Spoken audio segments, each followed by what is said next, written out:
So you're an international student looking to the prospects of making the big move across the world to call Ottawa home. Today, you've come to the right place. We're bringing you an exclusive interview with a certified CFA and graduate from Carleton University in 2016.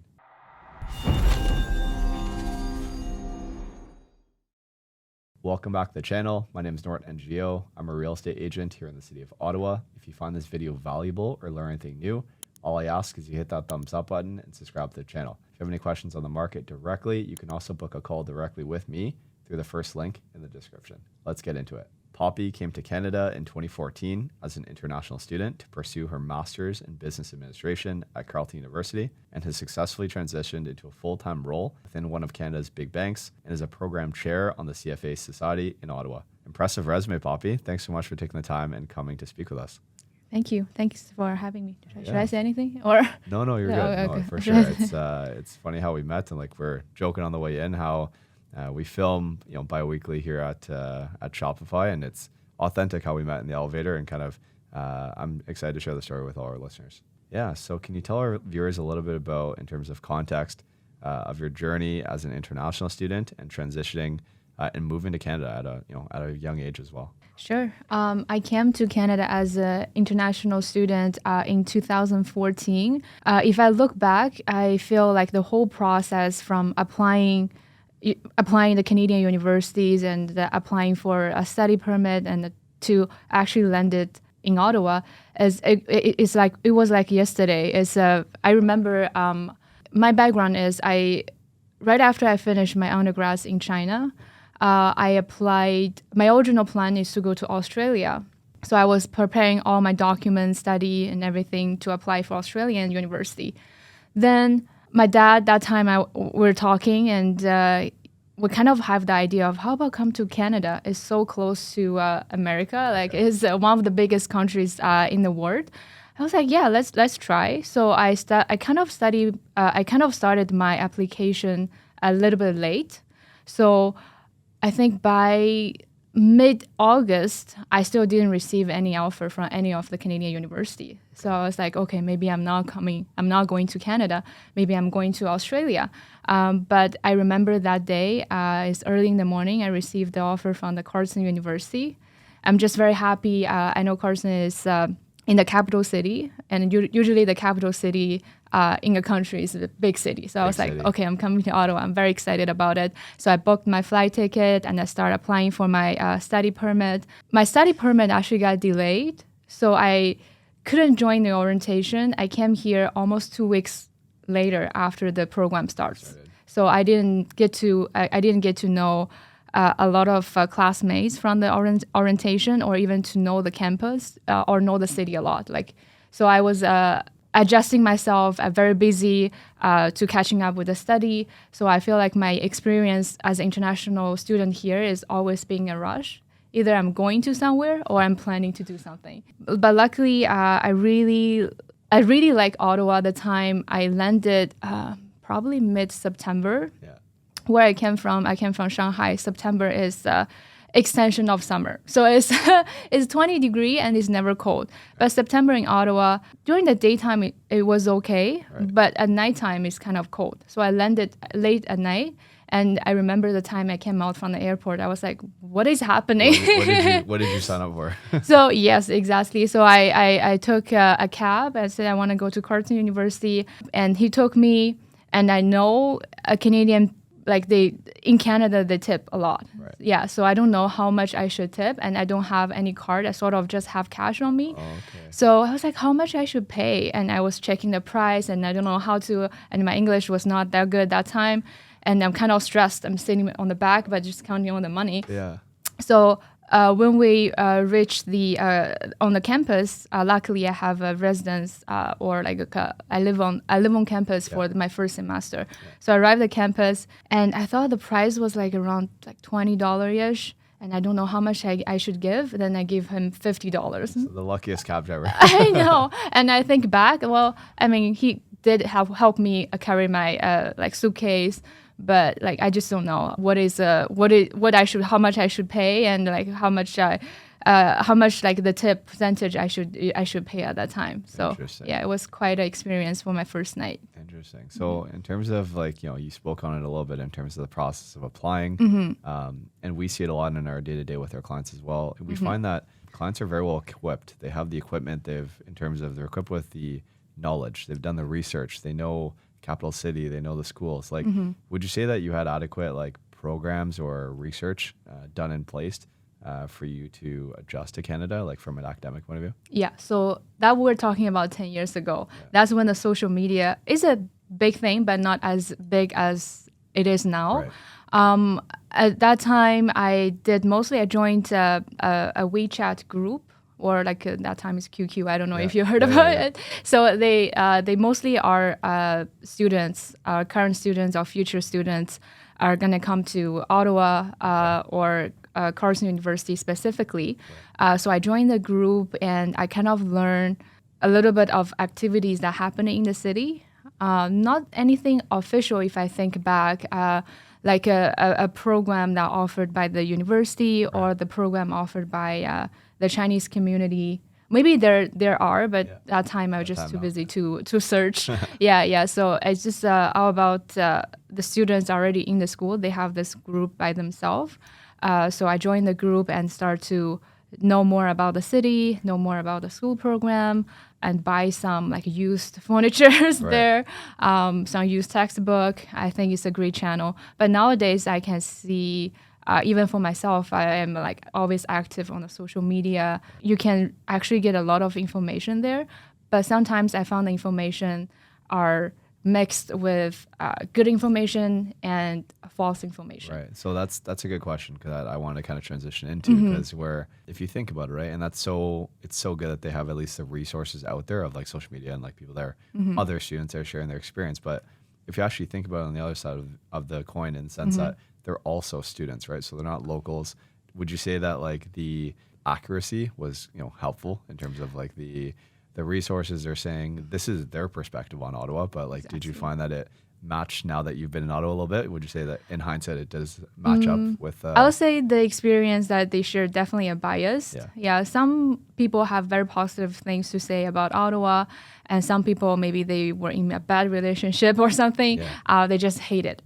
Right. Most of the comments I heard, which I think might be true, is Ottawa is a very quiet city, but it's very good to start your own, like focus on your own things. Right. Unlike Toronto or unlike Shanghai, like in Shanghai, you're always busy, you're always heading towards somewhere, or you're always comparing yourself with somebody else. Like the peer pressure is over the roof. Yeah. But here in Ottawa, I feel like you have the time and energy to actually focus on yourself, on the things that you actually want to do, and on the things that you actually enjoy. Right. And nobody have the time or the energy to judge others. That's what I find about Ottawa. It's very peaceful, and even my parents, when they visited here in 2016, they fall in love with the city right away. They found it's a great city to have a family. It's a lot of parks, a lot of greens, because in China, this park is kind of different sort of parks comparing to here. Green space, for sure. Exactly. Space, yeah, here is you can go Gatineau Park just for hiking. You can see wild animals on the street, which is a whole new experience. From the concrete jungle, 100%. Yeah. So, you kind of spoke on it a little bit, but what would you say were kind of the biggest obstacles you would say adjusting to Canada as an international student, right? Like I was friends with someone in university and they have, various different stories, right? So I'd love to hear your experience. What were kind of the biggest obstacles as an international student? I would say is to find the right sources. Like for me, back home, I'm just talking about my personal experience. Like everybody could be different, or the viewers could not agree with me. Like it could be just my personal opinion. I'll give you an example. Like my first few weeks in Canada as an international student, I need to buy a printer for some reason, and it almost never happened to me. I can always print in school. I can always print somewhere at very low cost, like zero cost. But here I have to either print on campus or I have to buy a printer. Like even back home, like my household, like we don't have a printer. So I would say like in my first year, I somehow probably bought like three printers because I bought the printers. Then I just I didn't realize how expensive the inks are. The what's the how we call the cartridges? Yeah. I didn't realize how expensive those are. And sometimes they're more expensive than the printers. Exactly. We always say you buy the printer, but they make their money on the ink. That's Yeah. So I was like, okay, and nobody told me that. So I was like, why I'm buying inks instead of buying the printers, which is cheaper. So I end up buying the printers, and I just always buy the printers. And if you buy the color printers, like there's 4 colors, and if it's one ink runs low, then you have to replenish one. You can't just print black and white. Exactly. You have to have the 4 inks in there. Exactly. So think back, I feel like if I know that, if I do a little bit of research, or if somebody told me that, then I would save like maybe $100 on this. There's printing issues. And also a lot of stores back home, online shopping or it's very convenient. To the viewers who knows Taobao, you basically can find everything there cheaper and can be delivered to you very fast. So I know like remember that was back in 2014. So I ordered something, I think it's a UBS cord from Amazon. And back home, I have the same experience. I ordered, maybe next day I receive it, no big deal. So I ordered on Amazon, I find it like somehow cheaper price, and I receive it 5 months after. So I received it at the time, and I almost forgot that I ordered it. Right. So I ended up actually buying one at Staple. I think it cost like almost like $50 or something, and that was shocking to me at that time. Right. So I don't know where I can buy like a cheaper stuff, high quality stuff. But if I think about if I do it now, I probably will buy at Winners or like places with cheaper price. Or you just didn't know who to ask, right? Exactly. I just don't know where to ask, don't know where to buy. Things like that, small things like that, when it gathers, it makes people frustrated. For sure. Yeah. Compound exactly. Effect. Okay. So having many friends for myself, during my time at Carleton, some international student friends, I definitely heard a lot of stories of how it was like so difficult, culture shock in terms of the education in the first year. And the system as well, like the education system is just very different. Yeah. Could you touch on some of your early days as a Carleton MBA student? Like, how was the experience? Like when you first, solely academically, how was the experience? Speaking of culture shock, I have actually a very funny joke. Actually, 2 things.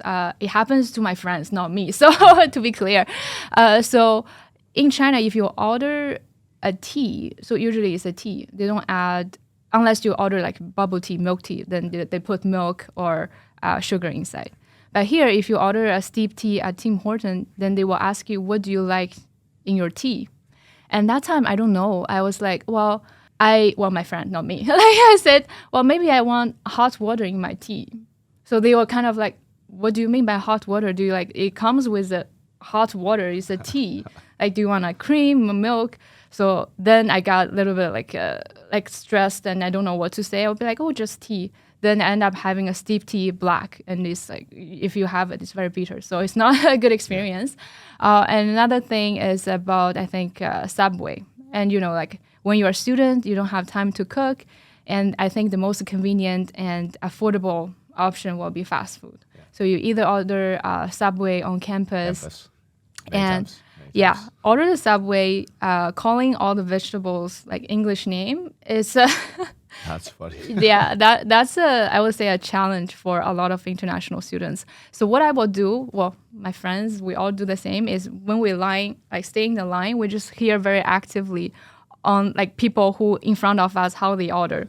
Then we'll be like preparing ourselves, what we're going to say. We're going to have the chicken, we're going to have lettuce, tomatoes, and just keep repeating in the mind. And when it's our turn, and they ask, oh, what do you want? And most of the time we'll say, oh, the same as the previous one. So we end up having the sandwich we never want. Right. So so that's a kind of like shocking or funny story that happened as international students at the early stage. Yeah. And for the academic view is, I think, I did my undergrads mostly in English, so having the English literature or finishing my assignment in English is not was not a big challenge for me at that time. Right. But a lot of my classmates or international Chinese students specifically, most of them are saying, "Oh, the professor is speaking too fast." or some professor, they may have accent from a different area. For us, it's hard to follow. So I think that's the part, the challenge that we faced on the academic side. Another one is about time management. Every week, the MBA program is very intense. So you finish a lot of things within a week. I think one semester we have around 5 to 6 courses. And sometimes all the courses, they have assignment at the same day, due at the same day. So we have to first take care of ourselves, like to do the groceries, to order the subway, and to finish the exams. And end up, we don't have a lot of like time for socializing, For sure. or even make friends. And sometimes you be in the class, people talking in English all day. At the end of the day, you just don't want to hear any English anymore. You just want to like speak Mandarin or watch some stupid show like in Mandarin and call it a day. I think the challenge, even for myself, looking back, is to manage the time, how to utilize it, and how to motivate like myself that time. Right. Like sometimes you feel like, oh, I'm already so busy.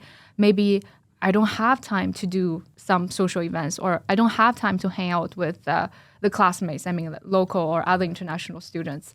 So we put a lot of barriers on ourselves. For sure. Or sometimes you just don't feel confident speaking in English, or maybe people don't understand me, or I don't understand them. Like the best way to do is to avoid talking to them. For sure. Yeah, so I think that's a part most, at least at my time, some of my classmates or international students may fail. Right. No, that's for sure. That's very helpful. Coming to a foreign country, like at a younger age, like it's definitely no easy task. Beyond just studies, like day to day, did you find that adjusting to Canada was, you mentioned the printer, you mentioned the food, but like just like in terms of being in Ottawa, did you find that very difficult to adjust? Like some might talk about like renting, or you mentioned like your student housing. Like, did you find the actual living in Ottawa very difficult to adjust? Not really. Well, there's some difference or limitations of Ottawa city itself, just comparing to the population-wise that, or in the infrastructure, comparing to China, where I can easily or very cheaply take a bus, and you don't need to check the schedule. You can just wait at the bus stop, maybe 2 minutes, 5 minutes later, there's a bus coming, and take to the place you want to be. Oh, train's a little different. Yes. So here, the transportation is it is kind of hard, especially when you first came here. You don't have a driving license. You couldn't rent a car. And Ottawa or Canada in general is a country that you have to drive a lot. Your driving is making your life more convenient, connecting dots like for grocery shoppings or even for daily life. I found like at the beginning we don't have a car. We have to rely on the public transportation, and for the winter time, we're gonna suffer.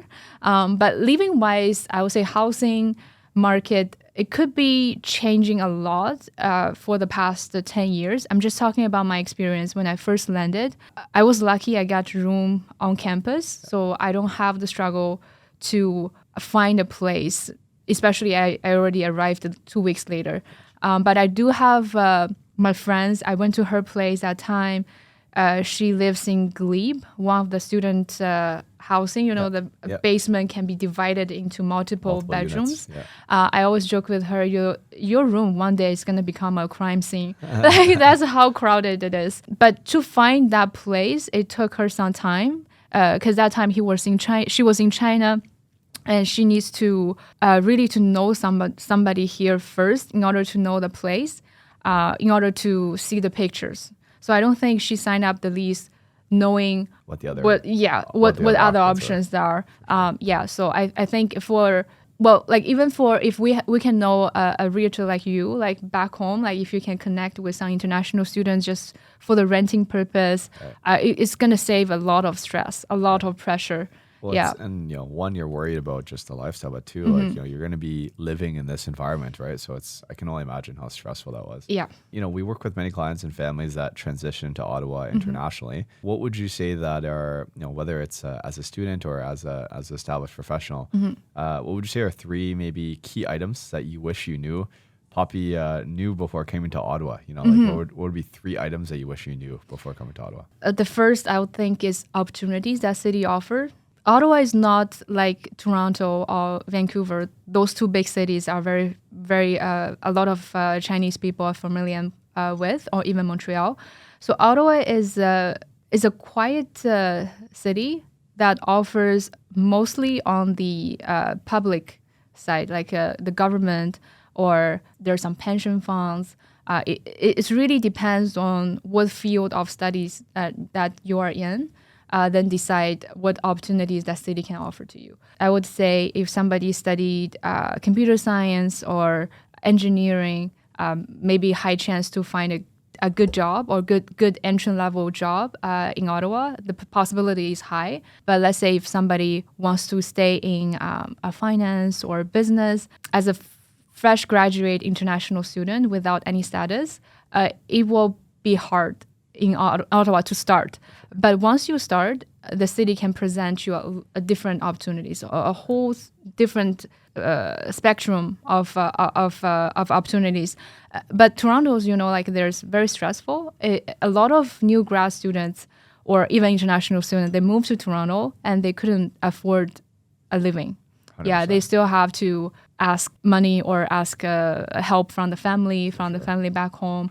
But Ottawa, I would say if you find an entry-level job, you should be managed. You should be able to manage yourself. You should be able to, or at least 10 years ago when the inflation wasn't that high. Right. My first job is a part-time job at one of the retail store at Rideau Center. I didn't have a lavish life that time. But I feel like I can afford groceries. I can afford my car. I can afford the gas money. But maybe now the things could be a little bit different when you buy a lettuce for $3 or $5, right?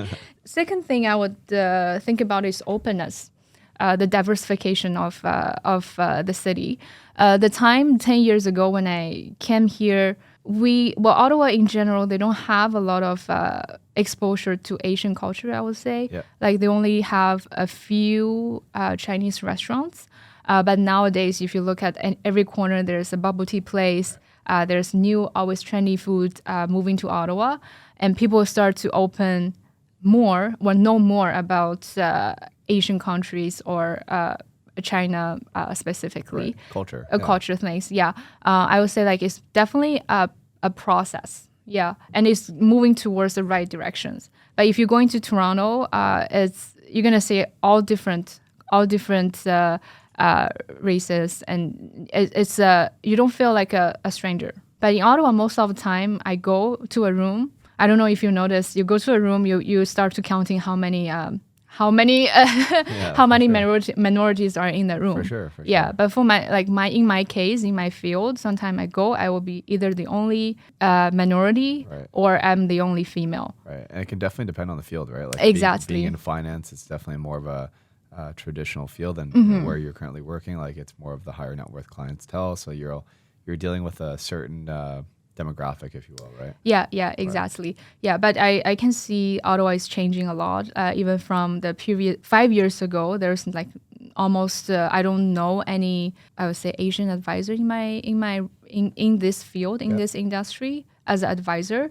But nowadays I start to see a lot of successful advisors with different financial institutions, and definitely it's moving towards the right directions. Right. Yeah. Awesome. And having gotten to know some of your journey, like I would definitely say it's very admirable in terms of how you settled down in Canada from, like you said, from when you started arriving from the airport that day. Would you say that you do anything differently? Like if you were to go back year one, would you do anything differently in terms of your process?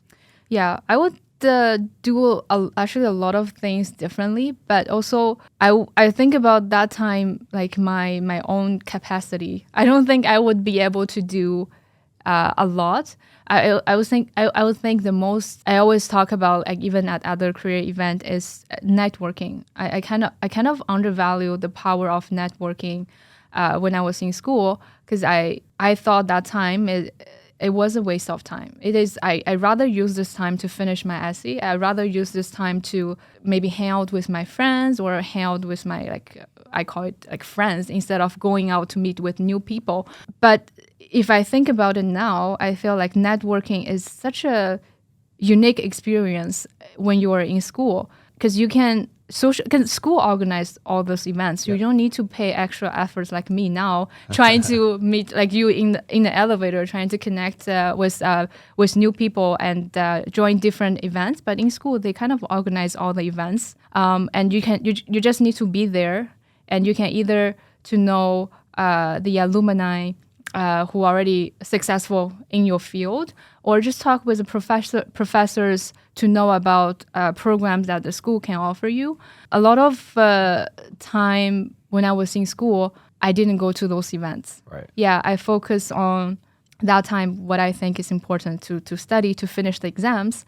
But if I think back now, like even though I spent so much time on studying, on finishing my paper, I probably don't have time to go to any social events. Sure. I should be like more efficient, organize my life better. Sometimes it could be stressful, like just to plan, especially at a young age, to plan when to do laundry, when to do grocery shopping. Right. Your schedule, right? Like Exactly. But I think you said it very well, and you kind of hit the nail on the head in the sense that sometimes it's who you know, and you never know who you meet at these networking events, and more so that I definitely don't say undervalue getting good marks. Getting good marks is very important, but you never know. Like you're a student, and you can meet some great connections that can benefit you in the future, right? So, exactly. Yeah. We almost call it street smart sometimes as well, right? Yeah. So yeah. You kind of touched on it a little bit, but did you work other kind of part-time roles while you're completing studies at Carleton? I know a lot of international students are always curious about kind of how working options are, right? Yeah. Could you perhaps touch on kind of if you have any recommendations in terms of work as a student and kind of how that process should unfold? Yeah. So I didn't have a chance to work when I was actually studying. So I started a part-time job, I think right after graduation that time. I think there are maybe two reasons. The first reason is a lot of international students came here on a study permit. And on study permit, maybe they are only allowed to work like certain hours a week, and some employers they don't like that condition, or some study permit they don't allow to work completely at all. That's one thing, and second is about balancing life. Yeah, especially if you don't have a very convenient commute, like you have to taking bus to somewhere and going back to school, then going back to where you live. For me, that time I found it's a little bit hard. But I do see a lot of international students now reaching out to me and asking for a summer intern or even a part-time job in the field, which I think is definitely valuable. First, it prepares your language skill because you'll be talking English in a more formal way instead of like talking to friends. You use 100%. a lot of slangs. Well, one thing for myself when I first started the job, I found is it's not about how like starting a conversation is hard. It's about repeating a situation to your manager. Like when this thing happened and you don't know what to do and you have to repeat this situation to your manager I found like when I first came here, like my second year, that English part I found is a little bit struggling. But definitely having a part-time job going to prepare yourself or prepare for communicating with the manager, communicating with your colleagues. And second is to have some relate or transferable skill sets. What I did is not anything fancy. It's just working at one of the skincare cosmetic store, Nice. Yeah. which I love. Yeah. Don't get me wrong, I love. Good I love. discount. Yeah, it's good discount, and I love cosmetics. So yeah, so it's a great experience, and it's some sort of a sales experience too, which you can basically use on everything. Selling yourself, it doesn't matter which field that you are in. Definitely the sales skills are, I think, is most of the skills like Right. in Canada. Right. That- And customer facing, right? Like Exactly. How to take care of clients. So you know what? You've definitely really established yourself in terms of career to date, which is great. Can you take the listeners into a little bit about your involvement with the CFA Society? Yeah. And kind of how that's forwarded your career or benefited your career a little bit as well. Yeah. So if I look back, how I find my first job is kind of, I would say like interesting experience, and I will get to the CFA part.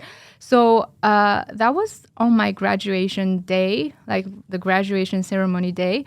So I came to campus like all the students are, and that time I was trying to looking for a job in the bank. I don't know a lot of positions that are available in Ottawa, but I know in the bank, I see the tellers, I see the financial advisors, I know there is some sort of like finance or business related. So There's a small bank on campus. So I won't Yeah, of mention course, the of name, course. but yeah, so there was a small bank on campus. So on my graduation day, I actually have my resume with me. So I Love finished that. the ceremony, and in the afternoon, I went to the bank. I actually handed my resume to one of the tellers there. I was like, oh, you guys probably need a Mandarin speaking tellers or Mandarin speaking employees. Then I sort of explained when I was students, I came here to open my bank account. It kind of could be a challenging process for a new students, especially international student, knowing about the banking system, and they will be assigned to a credit card, which could be dangerous. And if you don't understand how to use a credit card, so they took my resume, and I wasn't thinking they're gonna call me back. It was just like, oh, I will call you back when there's opening. So I waited. I think 5 months after I received an email from the branch manager saying, "Oh, we have a not even part-time, casual position opening." Yeah, basically you work under the minimum or like no benefits or anything. So I was like, okay, I will take it. I don't mind starting low. I just want to get my feet in the door. So I did the interview. I started as a casual teller on campus, but I kind of developed really fast because I know I don't want to be a teller forever. So I don't want to be on the service side. I want to be more on the advisory side of the job. So I think it took me 3 years, 3.5, like almost 4 years to grow from the casual teller to a senior financial advisor at that bank. Wow, that's awesome. Yeah, so from the 4 years, I kind of know what I like, what I don't, and kind of know more about the system, the financial service industry in Canada. So I kind of decide I really like the investment part of the job. This is where I want to focus in the future. So I start to see people on LinkedIn, see people there with a title that I'm interested in, like what kind of qualification they have or what kind of experience they have. So I came across a lot of people actually have a CFA, they are CFA chart holders. So I thought maybe that's a part that I want to tap in. And also, like Chinese, you're always competing. you're always checking what your peers are doing. And that time I was searching online. A lot of people are talking about CFA designated courses and how CFA certification help them elevate their career path, and then make the decision I'm going to do it. And I know it's a big commitment. Pre-pandemic, the structure of the exam could be a little bit different than now. So at least you need 2.5 years. And I'm not the smartest person in the class. It does take me a very long time, a lot of failures, a lot of tears, losing friends, losing personal life, part of the process. Sacrificing the personality to get there. But I do know CFA is really helping me to understand better the client's needs and also provide a better advice, or just having a strategy. When you are in one of the presentations where they're talking about strategy, you'll be like, oh, I learned this somewhere. I know this part from the CFA study. Or even through the CFA, the networking is tremendous. Like if you, the CFA Ottawa Society, I think we have above 500 members. Wow. Yeah, and maybe members/candidates.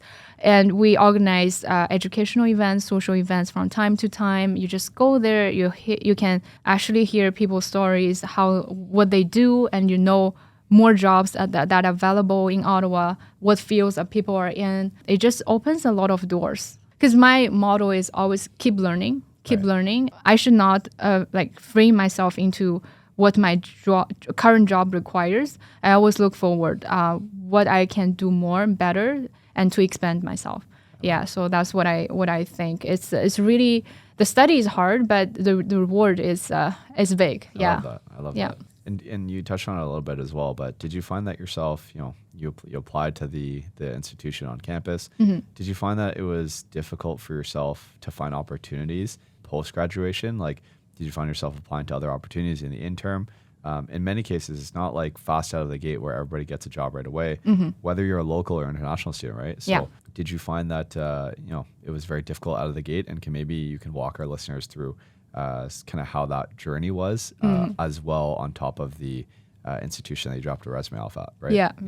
I actually have a stupid, naive story to tell. As all the international student, when you graduate, you're gonna have a time or the period that you are struggling finding a job. You're just like sitting at home, keep applying and keep questioning yourself, like why I apply so many jobs. It doesn't even offer you an interview. Like what did I do wrong?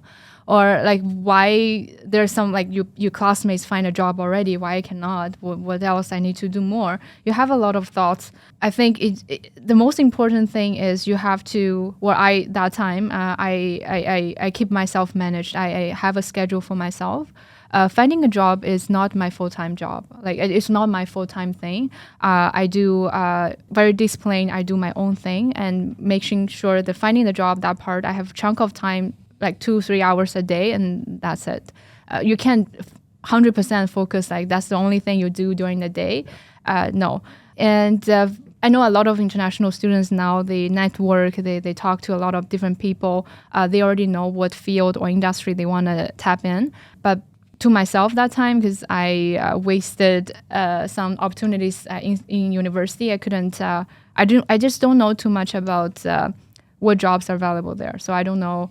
I know there's banks, I know there's government, and that's pretty much of it. So I was studying applying online, and there's so many frauds, like for a job applying. Like I remember there was one, it's not even a position, because when you apply so much, your email address become like public. Yeah. So they will send you an email saying they're gonna wire you some money, then you need to like send the money out. It's basically a money laundry process. But a lot of international students fell in that trap because we don't know. Well, maybe they want a position, right? Exactly. So because we are so desperate to have a job here, so that happened. And also at that time, there's no right or wrong. Like I applied this program. It's a sales program, and it happens. I think it's in Glebe somewhere in a attic or it's very strange place. So I went there. What they do is that they actually do door-to-door selling. So I don't know like too much of it, and I started questioning myself, and that's actually the only interview I got for like such a long time. Right. And I have my moments like I have a master degree. That time I did some certification on the mutual funds trading. But whatsoever. But why? That's the only interview that I'm getting. Like for door-to-door selling, you don't need to have a lot of experience. You don't need to do anything. But I would say, looking back, my advice to myself that time is to never look down on yourself. There's just not your opportunity yet. When it happens, it will happen. And I'm almost certain all of my classmates or international classmates, including people from all over the world, they eventually find the job they like. For sure. Yeah. And I love that you put yourself out there and being vulnerable. It's like it's very impressive to reflect on it later, right? Years later, and kind of think about it. At that time, did you look into additional like mentorship programs that are out there, or it was more so you graduated and you were determined to find it on your own? That time I did it like I was only relied on myself, but now I'm actually enrolled into a mentor-mentee program, but I will be the mentor to find awesome. So I just I'm very actively involved with the Sprout Business School with their like student development or their like a student association for Chinese. I even volunteer once at the McMaster University as well, just for students to get to know what jobs are available out there. I mean, I don't have a fancy job. I don't work in the investment banking or whatever the finance students can think of. A fancy job they can think of. But I feel like I would like to provide some guidance. Like if you want to enter the industry, then what kind of qualifications or certification that you should work on, or experience that you should equip yourself with, that type of thing. I really enjoy talking to students, kind of helping them avoid some mistakes or I love that, avoid some in a lot of cases, like even in our industry, right? Everybody at certain stages has a mentor or somebody that was very instrumental in their learning, right? And just in hearing your story, you perhaps didn't have that growing up, right? Through the education system, right? So hopefully, you're mentoring some of these students and they pay it forward. We call it pay forward, right? Where one day they're going to mentor somebody as well, right? Exactly. So, you work at a very reputable financial institution now in private wealth. Do you have any advice for, you mentioned a little bit of it as well, but do you have any advice for international students out there looking to get their feet in the financial sector? Any advice for them would be very helpful. Yeah, I think this industry is a very, it can lead to many different ways. If you stay in the financial service industry, then you can actually develop yourself, because the way that will work is as a self-business as well. You're going to build up a business or book of business for yourself, and you can, based on the business, you can develop your own investment strategy, your philosophy. You got to learn a lot. Even for the socializing part, I actually grow a lot from this role. I feel before maybe I always consider myself as an introvert, but somehow in this role, you have to be more open to talk about yourself, even ask for connections, like the way I asked you in the elevator. Yeah. So it also leads to the other sectors, because you connect with people in head office from different levels, from the operations, from the risk, from the compliance, from the investment. A lot of sectors you're going to know somebody that you can talk to, or any field that you feel like interested. Like when I was at other institution, I know I'm more interested in the investment field investment field. So I reach out to a lot of people internally, which is much easier than you cold calling, or if you cold on LinkedIn, or you just depend on that person's mood if they're going to reply to you or not, because internally you already a step ahead of a lot of people. 100%. Yeah. I love that. Just in wrapping up, like would you say there's, you're reflecting back and you said this is 2014 when you first came, almost 10 years ago. Yeah. Any piece of advice for another international student coming to Ottawa? Doesn't matter the degree. Any last minute advice for somebody coming to Ottawa to call them home? Call them home. Just enjoy. Last piece of advice. Well, be open about it. And I know a lot of international students like to hang out only with their peer. I would say like keep an open mind. Talking to as much as people that out there possible, like local or people from other countries. Their backgrounds are always very interesting. Just enjoy your time being here and do the thing. Focus on yourself, because Ottawa is quite a different city. If you don't focus on yourself, then you're probably going to end up losing control or be confused. Because there's not too many. There are a lot of opportunities for sure, a lot of activities throughout the year. But I found is to find your own hobby, just hang out with form your own group. That's very important. Yeah. I love that. Yeah. Cool. Thanks so much, Poppy. Thank you.